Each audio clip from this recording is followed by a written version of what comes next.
Welcome, everyone, to episode 350 of Just Joshing. I'm your host, Joshua Pantalleresco. I write stuff in podcast too, and today it's all about the writing. Chapter 2 of The Cloud Diver starts today. I'm reading the first 3 chapters today because the first chapter is all of a page, but I promise you 4, 5, and 6 will probably be their own separate entity. I'm actually on a quest right now for 4. If anybody has some really cheesy inspirational music, I would love to get some, okay? But I'm not the only one being featured today. That's not all. The great Heather Chambers is back. You might have heard her conversation in episode 349, but in 350, we are actually going to have her perform here from the book Earth Sucks. And it's great because, Heather's awesome. I really like her. I love the spirit. Like I said, her spirit and her voice is amazing. It's one of a kind.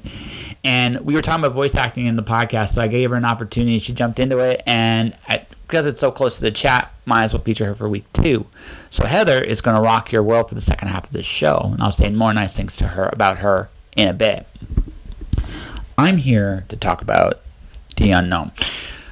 I had to make some decisions about these kind of podcasts because why I'm doing this. Like I said, my inner hero is C.S. Lewis, and this is the time to be C.S. Lewis. I'm in the middle of all this strangeness and craziness and people going up and down, left and right, and there's some really, really nutso things going on all over the world right now.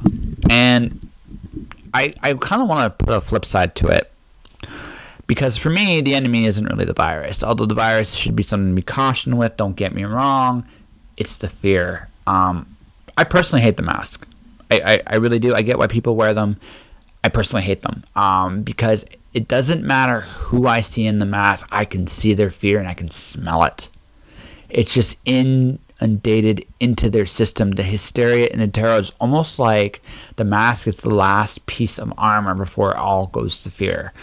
And I hate that because that to me is the most inhumane part of this whole ordeal is this fear.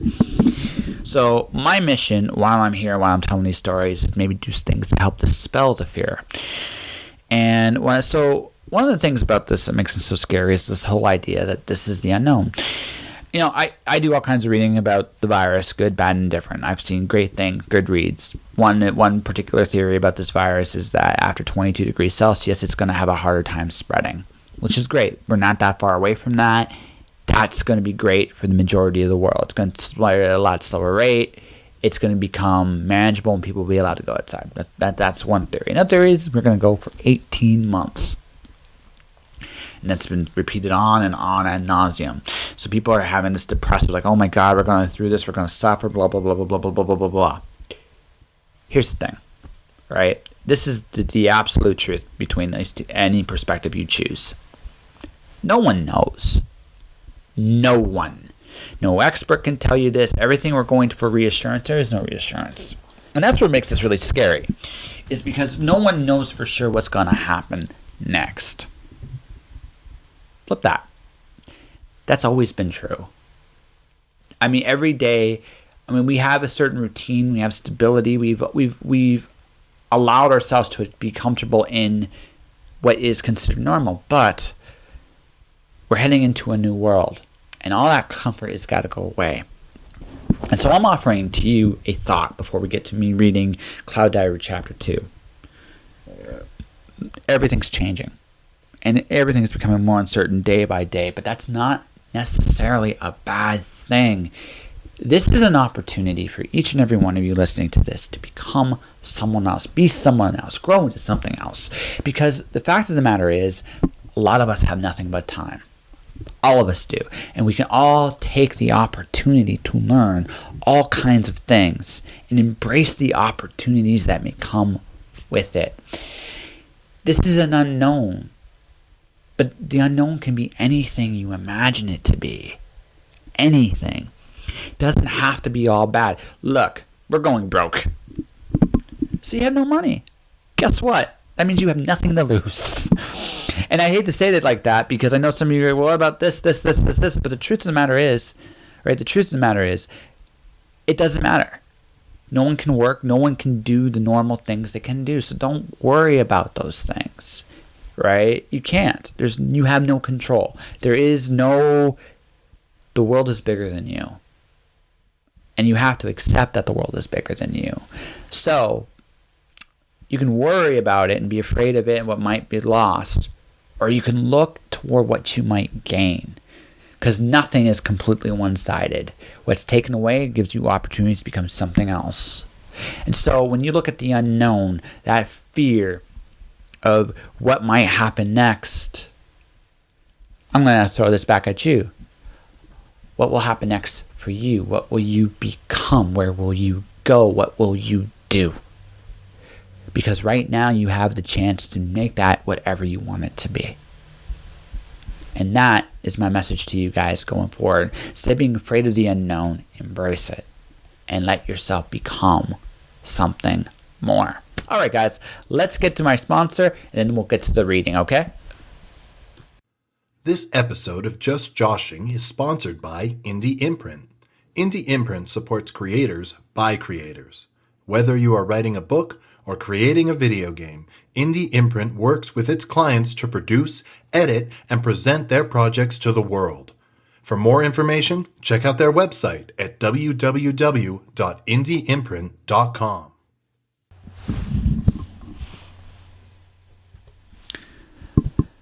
The Cloud Diver, Level 1-2, Chapter 1, Feed, Void Life, at Void Life verified.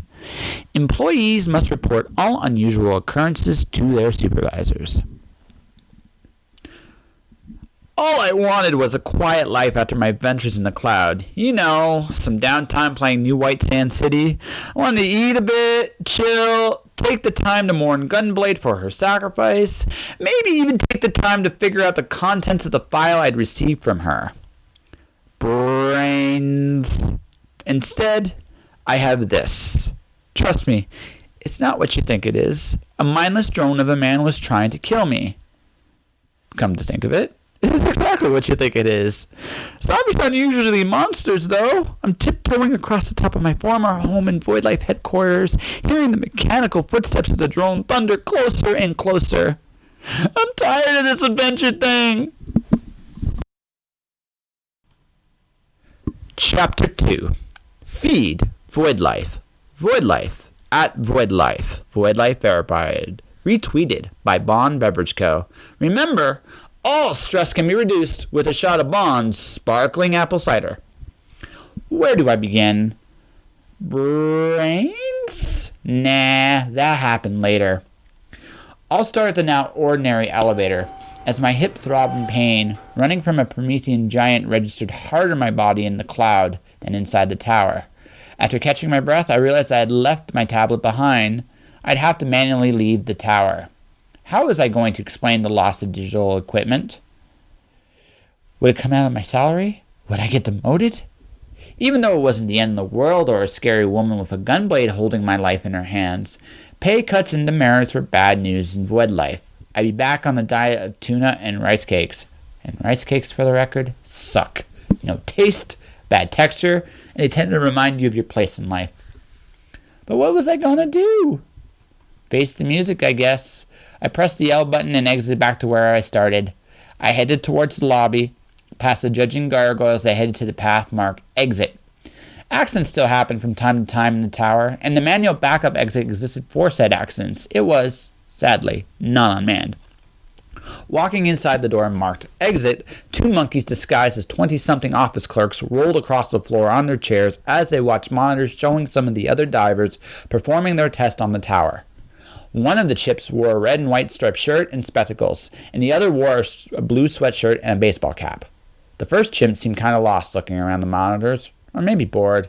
"What do you think, Waldo?" Chimp number 2 asked, munching on some popcorn. He wriggled in the seat, but was a lot more engaged in the monitors than his compatriots seemed to be. "What are you watching?" Instantly, their attention turned to me. I gulped. "Who's that guy?" Waldo's attention focused on me. He sniffed the air towards me and raised his thin nose away as if my odor offended him. "Stat, run this guy up. I want to know who he is." "Roger Dodger." The same vein of disgust that had caused Waldo to cast his nose upward was there in Stat's eyes, but it was quickly squelched when my information came to his monitor. "So what's his name?" Waldo bellowed at his compatriots. "It's not an impressive name," Stat frowned. He's not Clark Kent, is he? Nah, Stat guffawed. His name is Johnny, and he's from the town of Golden. Johnny from the town of Golden, Waldo smiled. What's he do? Stat shrugged his shoulders. Is not the response I was hoping for, Stat. I tried to interject to help out. Well, I'm a silence, puny human. Waldo waved his hand to shush me. Shh. We got this, kid. It's what we do. It's what they do, I mouthed to myself. You're not going to believe this, Waldo, Stat answered. What, Stat? This guy's a diver. Both burst into giant guffaws of laughter. What's wrong with being a diver? I said, a little hurt. If you're good at it, nothing, Stat conceded. That implies you're actually good at something, Waldo said, straight-faced. Stat snickered, and they both started to laugh at their trollmanship.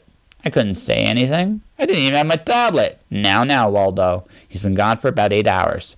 8 hours? Wow. Had I really been gone that long? So what happened? Waldo was now sucking on a lollipop, glaring at me as menacingly as someone sucking a lollipop could glare. I decided to stay silent on the issue. For a moment, the two trolls and I engaged in a quiet war. They were worthy foes. There is something creepy about childlike beings looking at you from blinking, icy stares. But after about 10 seconds, they blink. The silent treatment, Scatstall. And the thing is, we got nothing. I know, Waldo then took a big, long slurp from his lollipop. Well, the boss will fix them. Boss? Uh-oh. I paled. Excuse after excuse fired through my synapses. I sighed and accepted my fate. Stat pressed a button and I was no longer in the tower. I woke to the soft and yielding embrace of the VR leather comforter I had parked myself in before this had all begun. I let myself lay there, enjoying the aroma of genuine leather, feeling all my aches melt. I was grateful to be alive and at peace, if only for a moment. It was the nicest moment of the last 48 hours. Comfortable? Their sarcastic honey tone ruined my sunny mood. I removed the VR helmet from my drenched head and found myself face to face with the smallest executive I've ever seen. This diminutive woman gave me a sardonic smirk. I felt like a fly caught in tweezers, and her gaze was like a magnifying lens, about to fizzle me to tiny pieces of ash. Who are you? Your current boss, she replied. What happened to Pascal? This change came from nowhere. I like routines, walls, and constants. Stevie Y was a constant in my universe. Pascal was a large, pat-bellied guy with an affinity for sprinkled donuts, a rare privilege in middle management at Void Life, and would always present the company motto of safety, security, and for the void. He was as company a company man can get, the constant sun in the sky that was Void Life's diving department. Was he the kind of guy that would go to bat for you? No. Would he give you more responsibility and fancy titles instead of a pay raise? Yes. Now the sky darkened with uncertainty. Was she here because of what just happened? As she led me to her office, I pondered things from the company's perspective. I had gone off the radar for 8 hours. If the trolls in the tower could be believed, if I were boss, I'd be inquiring as to what happened. I took a deep breath. Of course, that's it. There's no way they could know where I've gone. They'd want answers. I decided to cooperate. If I were an eager, willing to help worker, surely they'd realize this whole thing was some kind of giant misunderstanding. I could go back to Pascal and working in the tower. She frowned at his chair. She touched it for just a second and watched the chair's seat suck her finger into another dimension. Unconvinced at how deep the finger oozed into the seat, she did it again. Unconvinced that what she had experienced was real. She took her hand out of her dimension and for some strange reason had a desire to sniff her returning finger. Her shudder was so pronounced that I thought she was having a seizure. Deciding not to sit in the chair, my diminutive boss attempted to adapt to the situation. Seeing no name tag, which was unusual I had to admit, the name Napoleon came to mind. I stuck with it, as she gave me an eerily similar ominous tone I got from the two beings in the tower. Pascal, for the time being, has been reassigned, she said. I see. I really didn't, but it seemed like a safe enough thing to say. I'll be blunt. Disdain disrupted the dignity of her tone. Whether at me or the office, I could not say. You disappeared for over 8 hours. I would like you to tell me where you went. I told the truth. All of it. I really didn't think about what I said exactly in that moment. To be honest, I was a terrible liar. Even if I had wanted to not cooperate, making things up wasn't my strong suit. So it never really dawned on me as I talked about Promethean giants, libraries, secret worlds, and a redhead with a gun blade that it might sound a touch exaggerated. Okay, I admit in hindsight that if someone told me the exact same story he had told her, I wouldn't have believed it either. Her laughter at the end of my explanation woke me to the fact that sometimes no one believed the truth. It's just too strange. I didn't think we had such creative types in our employees, she told him. It's the truth, I said. Is it embarrassing? Embarrassing? Napoleon had picked up Pascal's family portrait and frowned at it while I told my story. This interest evolved into disbelief on her face for a moment before she focused her attention back to me. Accidents happened during dives. I noticed some of the bugs cause difficult situations. If I had been smart, I'd have taken the opportunity she presented right there and got out of it with a bruised ego. But I valued my ego, and that was the problem. It made me stand firm on my resolve. I retorted with even more fervor and gusto than anyone had ever told the truth in their whole lives. I watched Napoleon's face more from amusement to disdain to cold anger. She was still smiling at the end of my impassioned diatribe, but that smile didn't resemble any other feature on her face, nor the sound I heard of the cracked frame from Pascal's family portrait. All right, Mr. Wheeler, you want to maintain the charade? I'll indulge you. Where's your proof? I disappeared for 8 hours, I stated. You did, she acknowledged, but where? Can you prove it? Can you take me there now? Or do you have a recording or file from a place I could examine? The mysterious file from Gunblade came to my mind, and I considered showing it to her. Two things stopped me. For one, the file wasn't in my memories, but rather in my companion Damon's, who was currently sleeping in my head. I could operate the company wireless and make him aware of the situation. Stevie Y couldn't read my mind, but being together as long as we have, he would take my cues and quietly give me what I need. Or I could just use the interface Void Life provided to mentally input commands. This kind of advantage is why corporations frowned at daemons. They didn't disapprove of them exactly, but they didn't like them. Questions would have to be answered and Stevie Y would be deconstructed. I didn't want that. The other reason was far less noble than giving up my friend for computer science. I had told the truth and had been nothing but honest and cooperative with this little monster. My thanks for my good faith was to be laughed at. Anyone who could mock and laugh at you when you were honest felt untrustworthy themselves. I still had my pride, and I chose to remain silent. I thought so, she sneered. Void Life has policies in regards to traumatic experiences from diving. Testing software is complicated as the tower creates issues from time to time. As a representative of Void Life, I apologize for your inconvenience. From this moment forth, until you submit yourself for an evaluation, you are suspended. Your pay and privileges will be pending further investigation. Dismiss, but the icy stare I got at the mere suggestion of a but silenced me. This meeting was over. I stood up, nodded to my new boss dictator, and walked out. Somehow, I was out of a job. What was I going to do now? Chapter 3. Feed. Void Life. Void Life. At Void Life. Void Life verified. At Veratus 123, one more complaint about the dragon flu and we'll be forced to call the authorities. That's a pretty big hit of sparkling cider, Stevie Y observed from his space inside my head. Normally, I would chastise him for being so vocal in a public place like this. That said, I was pretty much fired anyway. What did I care about company's policy at the moment? Yeah, I mumbled it down the fizzy. Mostly artificial apple goodness. Oh, sure, the company said they had a policy that they would rehire me, but I wasn't stupid. I knew that even if I went back, they'd move me somewhere far away from central headquarters. Maybe they would send me to one of the more deplorable locations of Void Life. Would they dare send me to Canada? No. Probably the angry streets of ancient Detroit. A fate reserved for the most unpopular members of the company. I'd be shipped to Old Michigan Avenue, overlooking one of the last gravel highways in existence. Blech. Not exactly the future I saw for myself. It's not all bad. My future is gone, and I have something from inside the library. You could give it to them. Would you trust her? To kill me and devour the corpse afterwards, maybe. So you see my issue. You drinking with Maurice? Yep. Speak the devil's name and Maurice shall appear. Maurice was my trainer when I first arrived here a few years ago. He was a kind dude that had always been there for us young divers. You look like hell, he said, sitting beside me. My life is over, I replied. Want a beer? Really?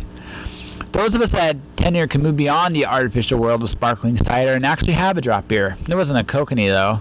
I had one of those once. It mostly reminded me of the smell of urine. But I was good and buzzed, and life was filled with joy. That alcohol stuff was amazing. I still remember that day. It was when I found out I'd gotten the job at Void Life. Lisa was there, waiting for me with the fabled Canadian vintage, putting together those final touches of dinner. The scent of pasta and chicken flooded my nostrils. "I've been waiting for you," she said. She looked in my eyes, and for a moment, the world shrank down to her. It was her eyes, gray and wise and sad. They always pulled me in, and I never ever wanted to leave. "You heard," I said. I imagined that Stevie Boy had taken over my social feed account and tweeted my good news to the whole world. I did. Those sad eyes became sadder and my heart ached. I don't have to. You do.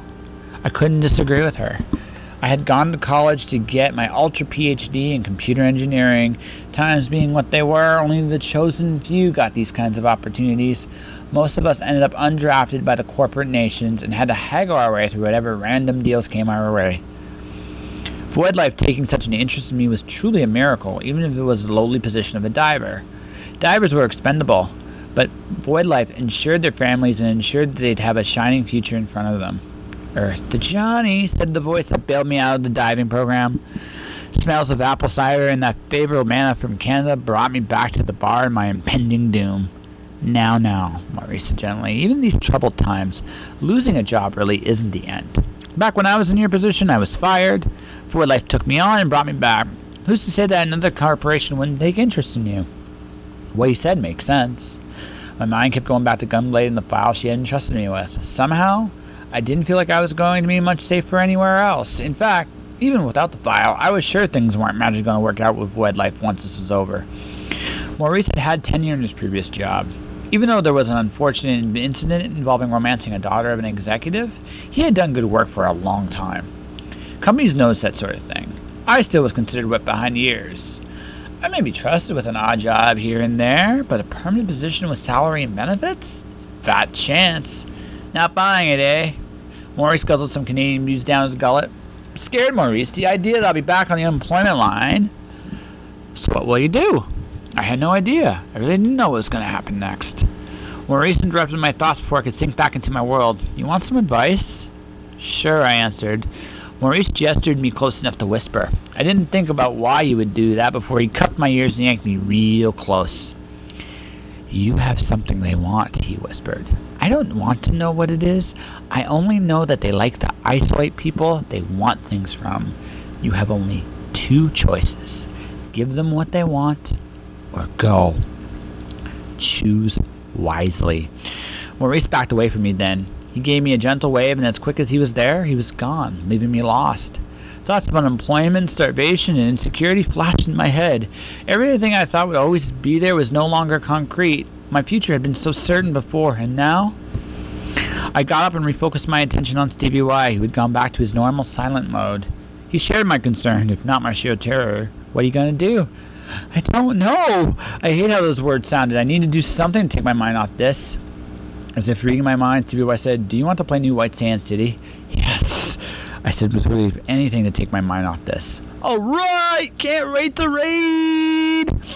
Can you stop yelling so loud? I asked. At this point, the few bystanders of the bar moved away from me. I was a depressed man talking to myself in a bar in their eyes, and I was fine with that. Better that than me saying I had talked to the voices in my head. Most people didn't handle that one so well. It was alright. I didn't have a lot of people I wanted to be social with just now. I had raiding and escapes from reality to plot for. Only, as I waited at the elevator that would take me to Void Life civilian levels, this file kept nagging at me. It was hard to ignore the fact that this little file had been giving me all kinds of powers ever since I acquired it. I wanted to just delete the thing and move on. In spite of that want, as we waited for the elevator, something more than curiosity kept bothering me. Maybe it was because I had nothing else to do, but I wanted to know just what this trouble was all about. Have you analyzed the file? I asked him. I have. Stevie Y answered. You're not going to like this. I haven't liked any of it so far, I burst out. How much worse can it possibly be? Then why don't you just give up the file? Again, this question kept coming up, the temptation to make it all go away. I recalled that last night before I arrived here, Lisa and I had been childhood friends, growing up in the same desolate small town just on the outskirts of one of the ancient cities. We had become much more than friends when we hit high school and had somehow found a way to stick together through all 6 years of my college time. I'd wanted to pop the question a few times while we were both in school. But then everything changed with the offer from Void Life. I had to do what was best for me. It would have been crazy not to take it, right? Everyone said I made the right decision. The smart decision. Yet right now, I'm suspended, technically fired, by the company that had given me this life. I hate this adventure thing, I said. Why? Because my life's completely out of control. I have no idea what's going to come next. So why not give them what they want? I've been thinking about it ever since I came back from this adventure. Thinking is dangerous, Johnny. You're telling me, I answered. I'm not sure what the right thing to do is here. I know what the easy thing to do is. I'm not sure it's correct. I need more time to sort it over. Stevie Y paused as I entered the elevator and selected my floor. Are you sure? You think Maurice is right? I asked him. I do, Stevie Y acknowledged. You don't have a lot of time. I wanted some time, though. It was so hard but taking a second to mull it over, debate the pros and cons. It's what rational people did, right? I wanted my normal life and normal games and a normal day at the office. Things wouldn't move so swiftly after the first volley, wouldn't it? Nah, I assured myself I was fine. Perfectly safe. Right? I figured once I got back to my headers when no one was watching, I'd let CBY reveal the contents of the mysterious file. I got off the elevator at the civilian section of the Void Light building and turned down the long corridor towards my quarters. My green unlock signal was shining for all to see, which told me that someone was inside. My time to ponder things was up.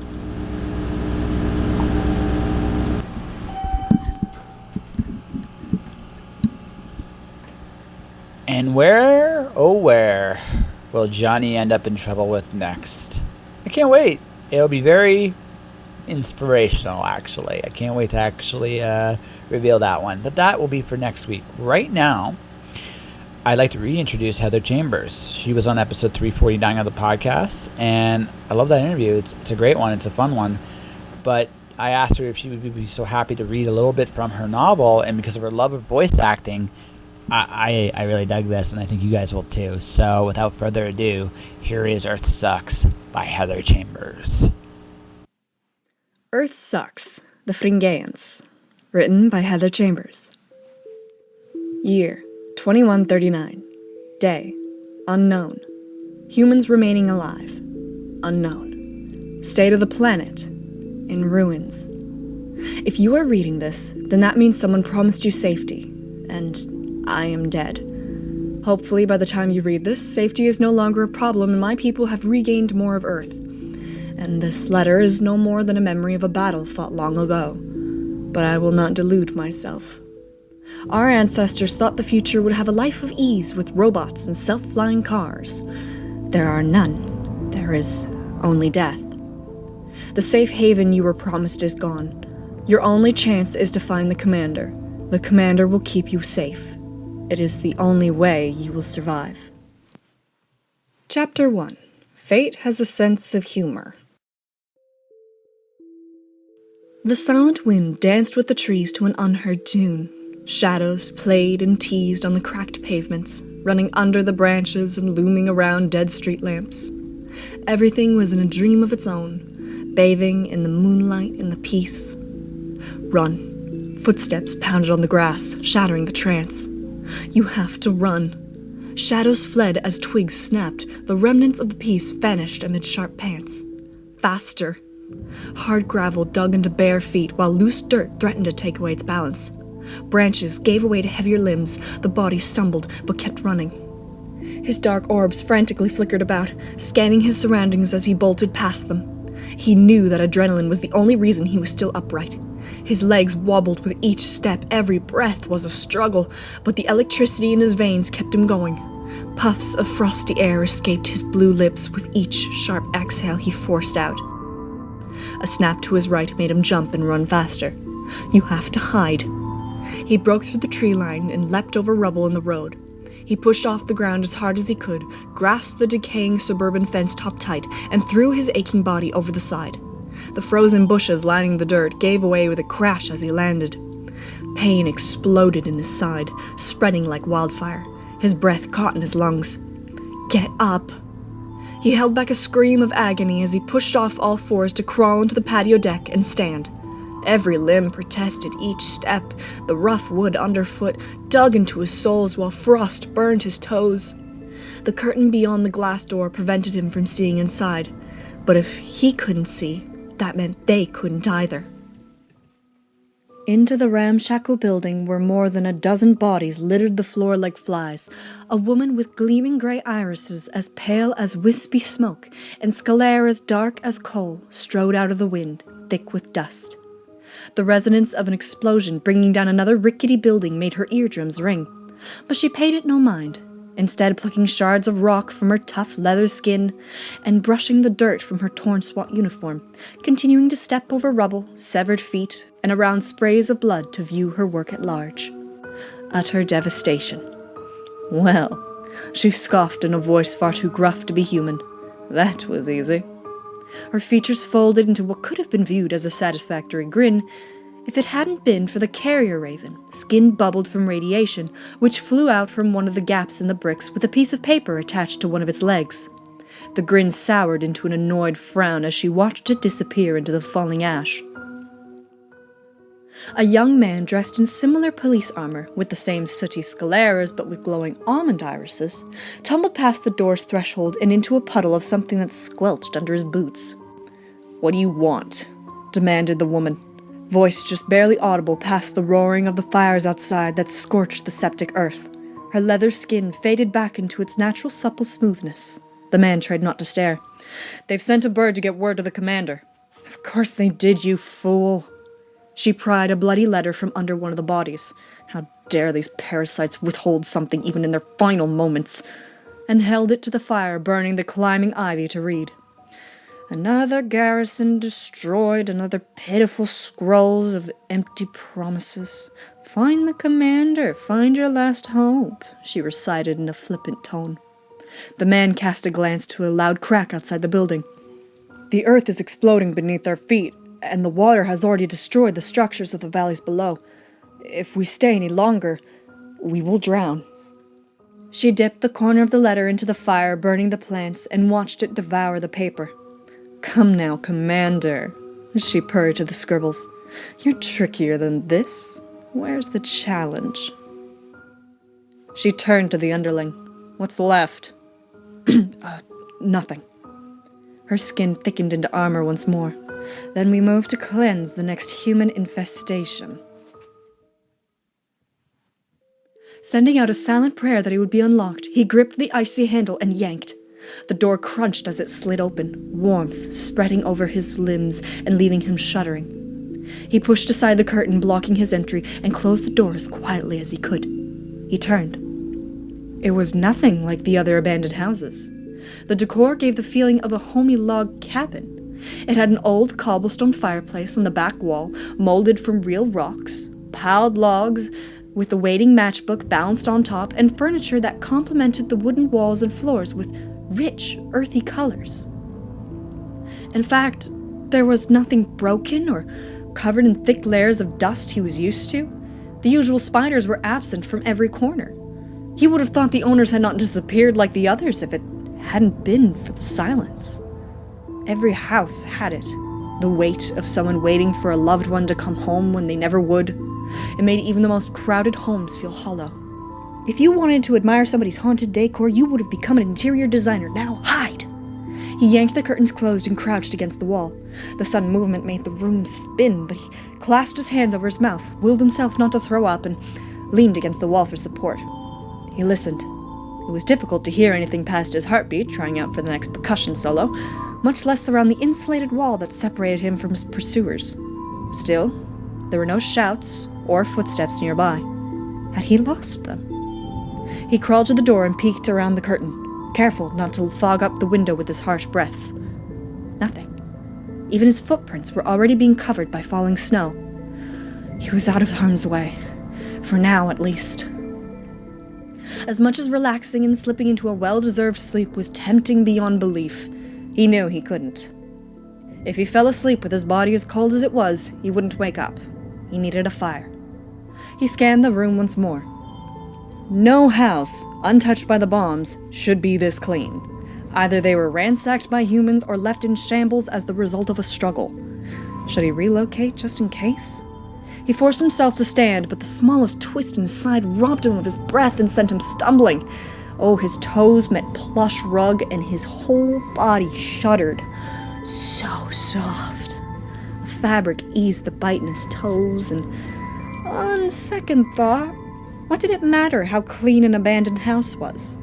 He should be thanking the person who left it this way. This time he wouldn't get splinters. Decision made, he limped to the fireplace and stacked the logs with practice ease, still muttering curses whenever his numb fingers would drop one, and struck one of the waiting matches. He hissed as the tiny flame singed his fingertips and threw it on the logs. A small fire engulfed the wood, roaring big and popping madly with flames lapping at oxygen hungrily, much like the man curled in front of it.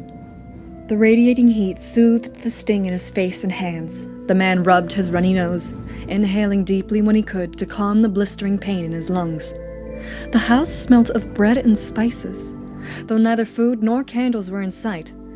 Where was it coming from? He ruffled the melting snow out of his dyed blonde hair and pieces of twig from the black roots beneath, and rubbed the life back into his scalp.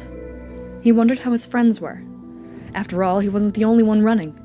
He and his friends had been having a nice evening when their hideout was so rudely invaded by the very beings that probably chased the owners of this house into hiding. People liked to pretend they knew what the beings were. "Aliens! Definitely aliens!" proclaimed one survivor he'd met. "Aliens? Are you mad? They're government mutants, of course," countered another. He didn't care. All he knew was they showed up everywhere at once, and they did not come in peace. It started with disappearances. Families would return from hunting dinner to find their neighbors missing, and communities would become ghost towns overnight. People turned to the officials for guidance, but they were gone. Every governor, senator, president, and policeman discovered to be meat suits worn by them. Nothing was left but panic. You could be taken in a crowd of 100 or a group of 3. It didn't matter where you hid. Those things were there. You wouldn't be heard of again. Where the missing were disappearing to, no one knew. Everyone assumed the worst. One thing was clear.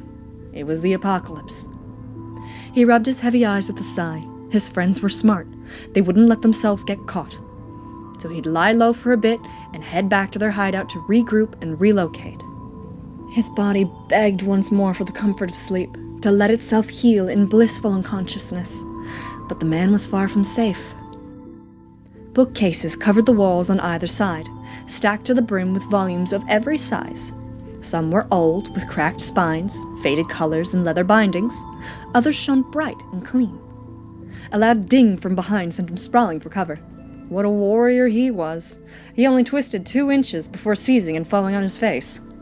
The hands on the oak grandfather clock formed a suspicious L, and the clock dinged at him again, most likely laughing. He grumbled and rolled onto his back. A large, rustic painting of 2 naked women lounging on a sofa eating grapes stared back at him from above the fireplace. He swallowed hard and looked away. A soft and oh-so inviting red plaid couch taunted him from a couple feet away. Nope, he was perfectly fine. He could totally move if he wanted to. He was content to just lie on the floor and stare up at the ceiling until his liver decided it was finished having a fit. He had a great view anyways.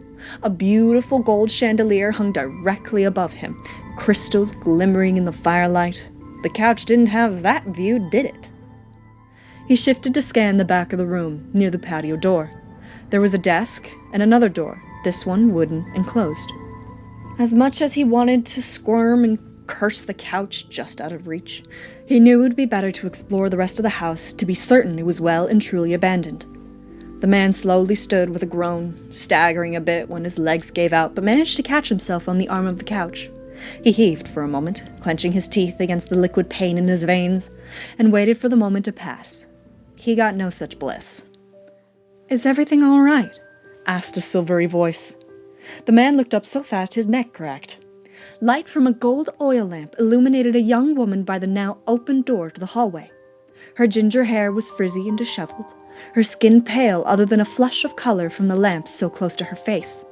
She wore a slight frown, shadowing her round green eyes. Her cheeks stored the collective baby fat from her body, leaving her physique starved. She tipped her head curiously while extending the lamp to get a better view, effectively giving him the same. She appeared to be around 18, just like him, or was he 19? Her green t-shirt with a kitten blowing a kiss hung off her meatless shoulders, and the fraying drawstring of gray sweatpants was barely doing the job of hugging the wide curve of her hips. She shuffled in place in her neon yellow bunny slippers. Color coordination was a luxury nowadays, but those slippers, those should have stayed in the closet. At least she is human. "Who are you?" she inquired. The man stared at the red glow glimmering from the inside of her mouth, as though there were glow sticks stuck to the back of her throat. All he could do was curse. "Why does the world hate you?" "I mean you no harm, I promise," he stated as calmly as he could, eyes glued to the throwable object in the alien's hands. She stared at his mouth as he spoke, and the lamp wavered. You are human," she shrieked. He winced at the pitch. "Yes, I'm human, and you're alien, or something. I'm sorry, but could you put the lamp down, please? I'd really rather not." The lamp was in the air faster than he could finish his request. He dove onto the couch just in time for the object to shatter against the wall.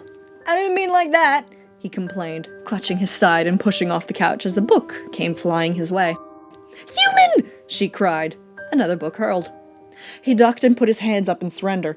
"Yes, we've established that. Could you please—" She threw a dictionary, and he ran to the opposite side of the couch, narrowly avoiding slipping on the rug. "Could you stop throwing books, please?" He yelped and ducked a log. "I know they're made from the same stuff, but come on!"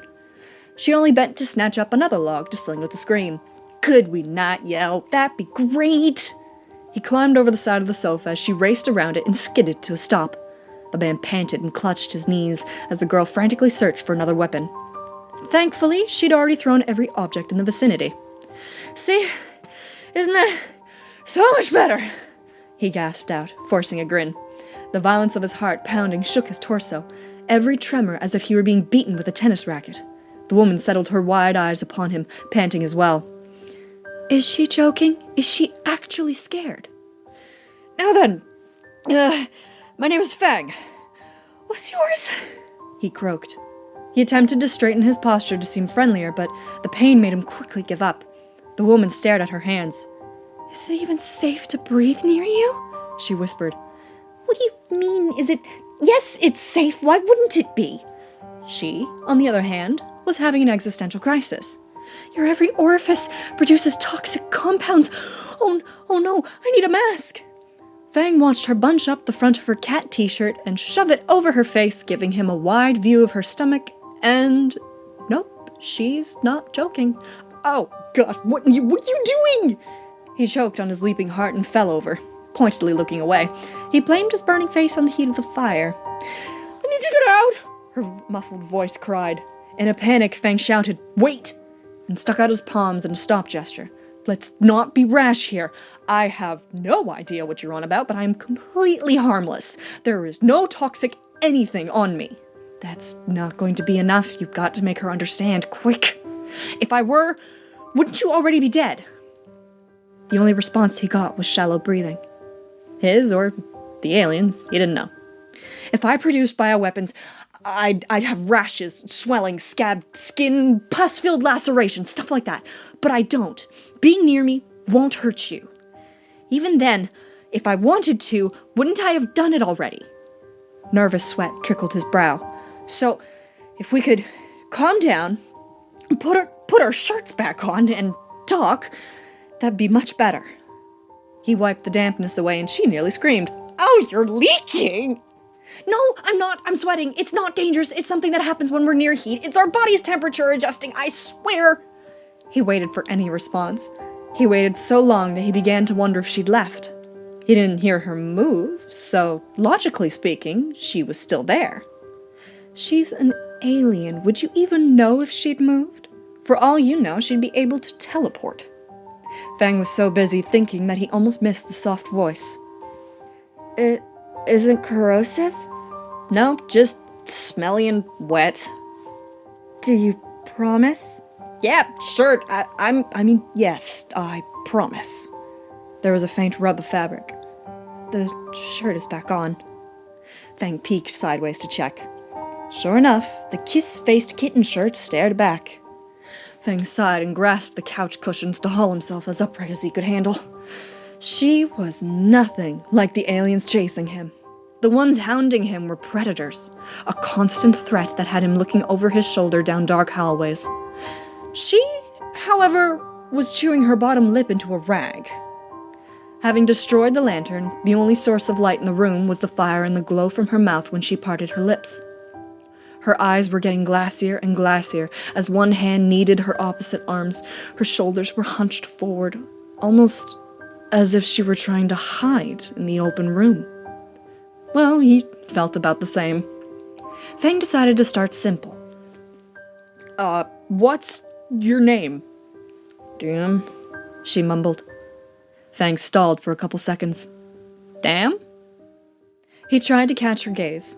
Ma always said looking at people, or in this case, things, in the eye made friends faster. Not that he could fathom the idea of being close with this thing. But never once did the alien face him. DM! DM! She stated, louder. Fang almost asked her a second time. The red glow from her mouth was incredibly distracting. Nice to meet you, DM, he lied. Would you like to sit on the floor with me? It's warm by the fire here, and I'm sure I'm not the only one who's cold. He hoped that the alien would join him and not run. He was too tired to catch her. I won't hurt you, he added for good measure. He tried to hide the way his tired legs were beginning to shake as DM finally faced him. After all the time she had avoided him, he suddenly felt vulnerable as her gaze moved all over him, assessing the trespasser in her home. Finally, she caved. As long as no sudden movements are made. Fang sighed in relief and nearly collapsed on the rug. DM took her time walking over and knelt carefully. He bathed in the fire's light as he watched her. DM sat about a meter away from Fang. He had no quarrels with the distance, the farther the better. At this point, he needed her to stay calm and not run for help long enough for him to get some life in his veins. What he should be doing was knocking her out and getting as far away as he could. But frankly, he wasn't sure he could stand. That left him one choice, to act like his life depended on it. Which, coincidentally, it did. He began the conversation with something he was familiar with, apologizing. First of all, I'm really sorry for breaking into your home like this. I thought it was abandoned, like everywhere else. Fang paused to check how he was doing. DM was nodding. He took that as a good sign. He stretched out his hands to the fire. Still no screaming. This was good. This was progress. I've been running for a long time, but if it truly bothers you, I'll be out of your hair soon enough. As I promised, I'm harmless. So... He flexed his thawing fingers. Could you not run out of here screaming to the authorities the first chance you get? You mean the Huntons? She asked, looking puzzled. Fang's arms dropped. Hunt what? Was that part of their alien language? DM only frowned further, rubbing her hands on her knees nervously. The Huntons? The ones looking for the Terrans? I mean the humans? I'm being hunted by ants, he said, deadpan. Not ants. They are called Huntons because they search and capture. That doesn't make my situation any better. DM looked down at her small hands, then at Fang's, lifting hers up as if she were comparing the two sets. You truly wish for me not to tell? Fang nodded, rubbing his feet and digging the gravel out of his calloused soles. He glanced at the exits. Just for now. I need to clean up and lie low for a little bit, and then I promise I'll leave. He relaxed a bit when DM nodded once more. I'll even make it up to you. Hang on. Discuss first, say stupid stuff later. You missed the first step. The alien frowned again, eyeing him with suspicion. Fang waited for the laser beams or ice claws. DM reached for him and he shut his eyes tight. That's it, you messed up, she's gonna kill you. The bubbly laughter by his ear made his soul leap from his body. Fang whipped around and internally groaned at the alien's wide grin. You need not worry, I'm only feeding the heat, she explained between giggles. He took a deep breath to calm his impending heart attack while he let DM reach past him for the logs. It dawned on him how amazingly human she sounded. Her voice wasn't shrill, and he heard no electronics behind it either. Her voice seemed to be coming from genuine human vocal cords. Were it not for the fact that the inside of her mouth glowed red and her speech a little old-fashioned, Fang would have thought her human. Nevertheless, even if she sounded like Cate Blanchett, he would never let his guard down. Fang had seen these things before. He ran from them daily. He had lost his family to them. They were far from human, and what they could do was far from human. Yet, Diem was closer to human than any alien he'd come across. When he scared her, she acted like any other unarmed human would. She threw things and screamed. And that made her even scarier. He watched her carefully push the wood into the flames, hands flinching when they got too close. Diem sat back and studied Fang head to toe. He gulped. Had she changed her mind? Was she going to reach out and kill him herself? You said you would make it up to me. How would one do that? Fang's blood raced and he scanned the room for something to jumpstart his wits. Error not found. Quick, baffle her with bullshit. There were a fair number of novels and biographies lying around. Some bore worn pages, others broken spines. Some weren't even in English. Information, he suggested. Diem tilted her head and thought, You seem like an intelligent... person? None of your books on humanity have the knowledge I do. You're not Einstein. What are you going to tell her? This is a cleaning utensil. It's called a toothbrush? You must have more questions. Things that don't make sense to you. Like the biological toxins thing. I can clear everything up for you if you just let me stay here for a bit without telling anybody. The silence stretched out between them, occasionally broken by the sound of the fire popping and Fang's heart doing acrobatics in his chest. The corner of her mouth quirked up. Oh no. Do you really weld metal to the outcrops of bone in your mouth? Fang tried for words. He really did. He tried to picture what Diem asked, but it only made his head spin. This is what she wanted to know? Of all things? I guess you're paying for first night's rent right away. Do you mean braces and teeth? Diem showed no emotion other than curiosity. Her head was tilted in thought, wide eyes trained on Fang. She didn't even seem scared anymore. It was like she'd accepted Fang's intrusion and had already moved on. Just how many people had broken into her house? Is that what you call them? Diem murmured. You have them too. He pointed to her glowing mouth. Diem parted her lips and felt her teeth with her tongue and digits. Fang squinted at the red light. She took out her fingers and shook her head like a child. They aren't the same! Fang pulled his long-sleeved shirt tighter around himself. It was like being scolded for eating the better cookie. What do you mean? They look the same, you use them for eating and stuff? You are born without and they grow in as infants, correct? She mumbled something about that being odd enough. Ours have already grown in as fetuses and are not bone. Moreover, they say when you bite each other, it can be fatally infectious. Where was she getting this?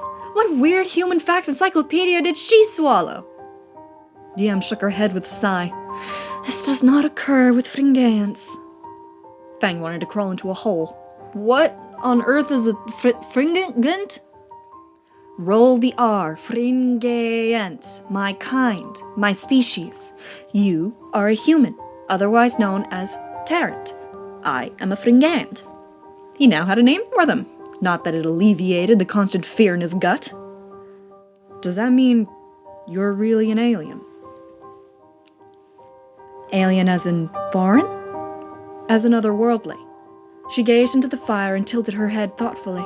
The glow from her mouth blended with the flames, making her appear to be breathing it in. I suppose I am. She sent him the same cheerful smile his extroverted grandmother gave the underground club security guard, friendly to everyone, especially those who asked her ID. You seem tired. Sleep, and I will ask more questions when you are rested. Diem got to her feet and headed for the wooden door with an air of finality. I shall make sure no Huntins find you tonight. That was that. Apparently they were finished talking. She'd had her fix and was done with him. Fang scoffed and faced the fire, suppressing a chuckle. Of all the strange aliens he'd encountered, Diem took the cake. He would have the best story to share when he got back to the hideout. Even if his friends didn't believe him, it would bring a good laugh. He planned out the next few hours as he tested the feelings in his toes. He'd knock out DM, steal some of her supplies, many socks, all of the socks. Who knew socks would be so important during the apocalypse? And head back out before dawn to find another hole to hide in that wasn't already occupied. He wouldn't be making the same mistake again. The next time he walks into a clean house, he's gonna walk straight back out. With a sickening crack, the back of his skull exploded in agony and his vision melted black. The last thing he felt was his body fall.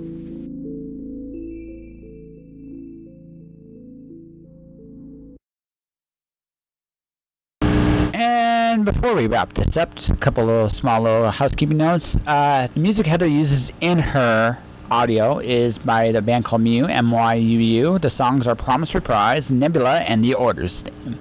So I want to thank Heather very, very much for doing this. This was incredible. Like I said, check out Earth Sucks. It's a great little book, and I think actually little is a bit of it's not exactly true. It's a big book, but it's an awesome book, and much like the author, very, very, very cool. And Heather, thank you once again for doing this. Come back on my podcast sometime or down the road, all right? 350 episodes. Man, has this thing evolved. And even in this crazy time, things are still moving. And I want to thank each and every listener who has listened to the show for the last 4.5 years.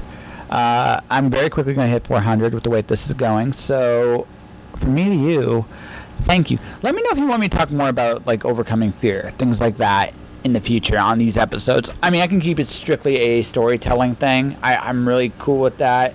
But I mean, this is a different kind of show, and I'm still kind of figuring my way out around it. So, anyone want to give me feedback? I am more than welcome to listen. All right, guys, this is it. 350. Here's to 350 more. Hopefully, we can all go outside when the next one airs. That will do it for this episode of Just Joshing. If you want to support the podcast, you can do so a number of different ways. Subscribe to the podcast. I'm on iTunes, Google Play, Spotify, as well as Stitcher, as well as any other podcast app you can think of. I'm on Podomatic, of course. Like, subscribe, share, let people know I'm out there. My merchandise is jpantalleresco.redbubble.com. You want to support the podcast that way? Buy a t-shirt, mug, something. If you got the money, great. If you don't, I totally get it. This is one of those times. But if not me, support the artists that are come on this show. Buy a book of theirs. It'd be great. Speaking of books, The Watcher, Storm Dancer, Wandering God is available through mirrorpublishing.com. There's a special for the ebooks right now. Pick them up. Give it a read. I'm sure they will tickle your fancy somewhat. My YouTube channel is Josh Pantalleresco. 299 episodes are there for your listening pleasure. My Twitter and Instagram is at jpantalleresco. I have Joshua Pantalleresco, author, podcaster. I'm also on LinkedIn. Come say hi. Stay inspired, guys, especially now. It's needed more than ever. And next week, some really cool guests will continue. And also, next weekend, my reading guests will be Bobby Nash. So until then, stay inspired and keep doing you. Josh.